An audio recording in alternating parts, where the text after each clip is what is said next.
साल 2008 की एक रात थी जब एक ऐसा हत्याकांड हुआ जिसने पूरे देश को हिलाकर रख दिया। नोएडा के सेक्टर 25 स्थित जलवायु विहार में डॉक्टर राजेश तलवार और नुपुर तलवार के घर में उनकी बेटी आरुषि और घरेलू नौकर हेमराज की रहस्यमय हत्या ने न केवल मीडिया बल्कि पूरे भारत को एक भयंकर चर्चा में डाल दिया। ये केस केवल एक साधारण हत्या नहीं थी, बल्कि इसमें कई ऐसे पहलू थे जो इसे भारत के सबसे विवादित और चर्चित हत्याकांडों में से एक बनाते हैं। आरुषि तलवार एक चंचल और होनहार लड़की थी जिसकी उम्र केवल 14 साल थी। उसका जन्म 4 मई 1994 को हुआ था। उसके माता पिता राजेश और नुपुर तलवार दोनों ही डॉक्टर थे और नोएडा में अपने प्रतिष्ठित पेशे के लिए जाने जाते थे।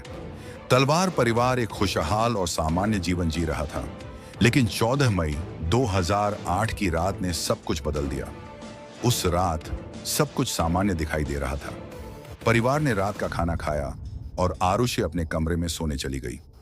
उसका कमरा उसके माता पिता के कमरे के पास था और बीच में एक दरवाजा था। दरवाजे को अक्सर बंद रखा जाता था ताकि आरुषि को प्राइवेसी मिले। 15 मई 2008 की सुबह तलवार परिवार के लिए एक भयंकर हादसे की शुरुआत थी। नुपुर तलवार ने सुबह जब आरुषि के कमरे में जाकर देखा तो वह एक भयंकर दृश्य था। उनकी बेटी आरुषि बिस्तर पर खून से लथपथ पड़ी थी। सबसे पहले तो राजेश और नुपुर को यही लगा कि यह काम उनके घरेलू नौकर हेमराज ने किया है, जो घटना के बाद से लापता था। जल्द ही पुलिस को सूचना दी गई और उन्होंने इस घटना की जांच शुरू कर दी। प्रारंभिक जांच में यह माना गया कि हेमराज इस हत्या का मुख्य संदिग्ध है क्योंकि वह गायब था।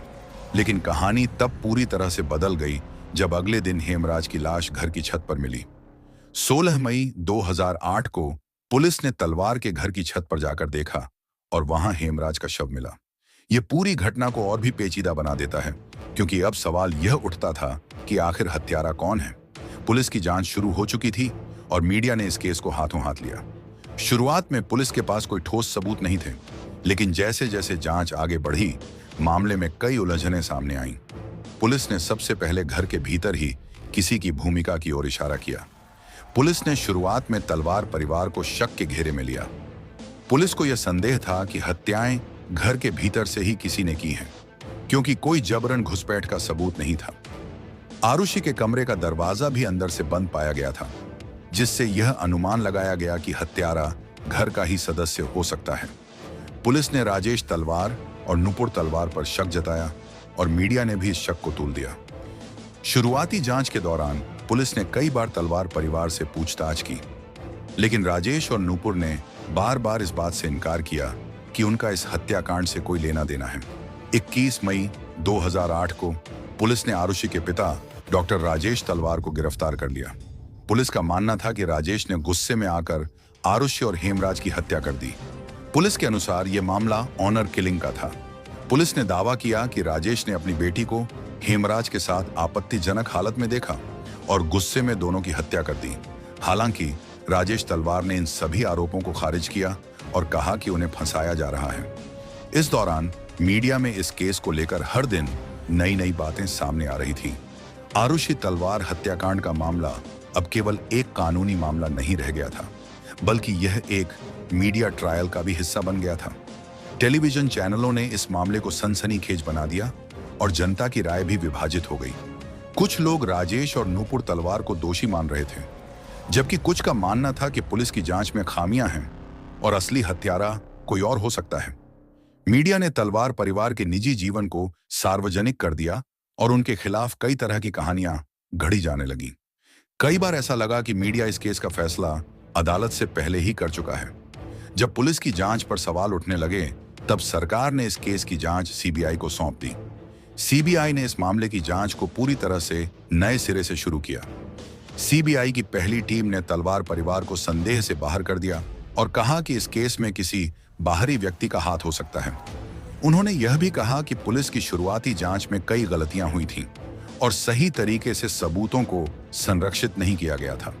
लेकिन मामला फिर उलझ गया जब सीबीआई की दूसरी टीम ने राजेश और नुपुर तलवार को ही मुख्य आरोपी बताया। सीबीआई की दूसरी टीम ने इस केस में तलवार दंपत्ति को ही दोषी माना और उन पर हत्या का मुकदमा चलाने की सिफारिश की। नोएडा के विशेष न्यायालय ने भी इस सिफारिश को मानते हुए राजेश और नुपुर तलवार पर मुकदमा चलाने का आदेश दिया। इस दौरान तलवार दंपत्ति को कई बार अदालत में पेश किया गया और उनकी ओर से लगातार यह कहा गया कि वे निर्दोष हैं और उन्हें फंसाया जा रहा है। लेकिन दूसरी ओर सीबीआई और अभियोजन पक्ष ने यह तर्क दिया कि हत्या का कोई बाहरी सबूत नहीं है, जिससे यह साफ होता है कि हत्या घर के अंदर से ही किसी ने की है। 2010 में यह मामला गाजियाबाद की विशेष सीबीआई अदालत में पहुंचा। अदालत में अभियोजन पक्ष ने कई सबूत और गवाह पेश किए, जिनसे यह साबित करने की कोशिश की गई कि राजेश और नुपुर तलवार ही हत्यारे हैं। अभियोजन पक्ष ने यह तर्क दिया कि जिस रात यह घटना घटी, उस रात घर के अंदर कोई बाहरी व्यक्ति नहीं था। साथ ही पुलिस और सीबीआई की टीमों ने भी यह दावा किया कि घर के दरवाजों और खिड़कियों पर कोई जबरदस्ती घुसपैठ के निशान नहीं थे। अभियोजन पक्ष ने यह भी दावा किया कि तलवार दंपत्ति ने आरुषि और हेमराज की हत्या को छुपाने की कोशिश की थी।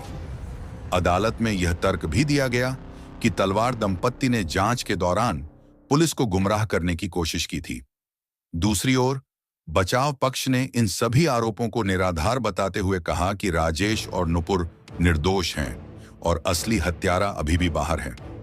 बचाव पक्ष ने यह भी तर्क दिया कि पुलिस और सीबीआई की जांच में कई खामियां हैं और सबूतों को सही तरीके से संरक्षित नहीं किया गया था। जब तक अदालत में मुकदमा चल रहा था, तलवार दंपत्ति को जेल में रखा गया। यह समय उनके लिए अत्यंत कठिन था। मीडिया लगातार उनकी जिंदगी के हर पहलू को जनता के सामने लाता रहा, जिससे उन पर समाज का भारी दबाव बना रहा। इस दौरान तलवार दंपत्ति को समाज से भी काफी आलोचना का सामना करना पड़ा। 25 नवंबर 2013 को गाजियाबाद की सीबीआई अदालत ने राजेश और नुपुर तलवार को दोषी करार देते हुए आजीवन कारावास की सजा सुनाई। अदालत का यह फैसला सुनते ही देश भर में चर्चाएं शुरू हो गईं। कुछ लोगों ने इस फैसले का स्वागत किया तो कुछ ने इसे अन्यायपूर्ण बताया। अदालत ने यह कहा कि तलवार दंपत्ति ही अपनी बेटी और हेमराज की हत्या के जिम्मेदार हैं और उन्होंने अपनी बेटी की हत्या ऑनर किलिंग के तहत की थी। अदालत के इस फैसले के बाद तलवार दंपत्ति के पास केवल उच्च न्यायालय में अपील करने का विकल्प बचा था। सीबीआई अदालत के फैसले के खिलाफ तलवार दंपत्ति ने इलाहाबाद उच्च न्यायालय में अपील की। इस दौरान उनका मानना था कि उन्हें न केवल गलत तरीके से दोषी ठहराया गया है, बल्कि पूरे मामले में कई तथ्य और सबूत अनदेखे किए गए हैं। इलाहाबाद उच्च न्यायालय में इस केस की सुनवाई शुरू हुई और दोनों पक्षों ने अपने अपने तर्क प्रस्तुत किए। उच्च न्यायालय ने इस मामले की जांच को और गहराई से परखा और यह देखा कि क्या वास्तव में तलवार दंपत्ति दोषी हैं या नहीं। अक्टूबर 2017 में इलाहाबाद उच्च न्यायालय ने राजेश और नुपुर तलवार को बरी कर दिया। उच्च न्यायालय ने सीबीआई अदालत के फैसले को खारिज करते हुए यह कहा कि तलवार दंपत्ति के खिलाफ पेश किए गए सबूत पर्याप्त नहीं थे और जांच में कई खामियां थीं। न्यायालय ने यह भी कहा कि सबूतों के अभाव में किसी को दोषी ठहराना न्यायोचित नहीं है। इस फैसले के बाद तलवार दंपत्ति को जेल से रिहा कर दिया गया। इस फैसले ने देश भर में एक बार फिर से बहस छेड़ दी। कुछ लोगों ने इसे न्याय की जीत बताया, जबकि कुछ ने इसे असली हत्यारे को सजा न मिलने का उदाहरण माना। आरुषि तलवार मर्डर केस आज भी भारत के सबसे चर्चित और विवादास्पद हत्याकांडों में से एक माना जाता है। इस केस में अब तक कोई ठोस नतीजा नहीं निकल पाया है और असली हत्यारा कौन है, यह आज भी एक रहस्य बना हुआ है। तलवार दंपत्ति की रिहाई के बाद भी इस केस की गुत्थी सुलझ नहीं पाई है। मीडिया और जनता के बीच इस केस को लेकर अभी भी सवाल उठते रहते हैं। कई लोग आज भी यह मानते हैं कि तलवार दंपत्ति निर्दोष है, जबकि कुछ लोग अभी भी यह मानते हैं कि न्याय नहीं हो पाया है। इस केस में मीडिया ने एक अहम भूमिका निभाई। शुरुआती दिनों से ही मीडिया ने इस मामले को पूरी तरह से कवरेज दिया, जिससे यह केस एक राष्ट्रीय मुद्दा बन गया। मीडिया ने तलवार दंपत्ति को कई बार दोषी ठहराया, जिससे समाज में भी उनके खिलाफ एक धारणा बन गई। हालांकि कई बार यह भी देखा गया कि मीडिया ने तथ्यों को तोड़ मरोड़ कर प्रस्तुत किया, जिससे जनता के मन में भ्रम पैदा हुआ। इस पूरे मामले में मीडिया ट्रायल का एक बड़ा उदाहरण सामने आया। जहां अदालत में केस का फैसला होना था, वहां पहले ही मीडिया ने अपनी राय बना ली थी और जनता को भी उसी दिशा में प्रभावित किया। इस हत्याकांड ने तलवार परिवार की जिंदगी को पूरी तरह से बदल दिया। एक खुशहाल परिवार जो एक सफल और प्रतिष्ठित जीवन जी रहा था, अचानक ही इस हत्याकांड की वजह से पूरी तरह से बिखर गया। तलवार दंपत्ति को न केवल अपनी बेटी को खोने का गम सहना पड़ा, बल्कि उन्हें समाज की कड़ी आलोचना और कानूनी लड़ाई का भी सामना करना पड़ा। हालांकि आज तलवार दंपत्ति जेल से रिहा हो चुके हैं, लेकिन इस हत्याकांड की छाया आज भी उनके जीवन पर है। आरुषि तलवार मर्डर केस एक ऐसा मामला है जिसने न केवल भारतीय कानून व्यवस्था बल्कि मीडिया और जनता की मानसिकता को भी प्रभावित किया। यह केस एक उदाहरण है कि किस तरह से जांच में छोटी छोटी गलतियां एक मामले को उलझा सकती हैं और कैसे मीडिया ट्रायल एक निर्दोष व्यक्ति को दोषी ठहरा सकता है। इस हत्याकांड का असली हत्यारा कौन था, यह आज भी एक रहस्य बना हुआ है और शायद यह सवाल हमेशा के लिए अनुत्तरित रह जाएगा। आपका धन्यवाद। अगर आपको यह वीडियो पसंद आया हो तो कृपया हमारे चैनल को सब्सक्राइब करें और बेल आइकन दबाएं ताकि आपको हमारी नई वीडियो की जानकारी मिल सके। हमें लाइक और शेयर जरूर करें ताकि हम आपके लिए और भी रोचक और जानकारीपूर्ण वीडियो ला सकें।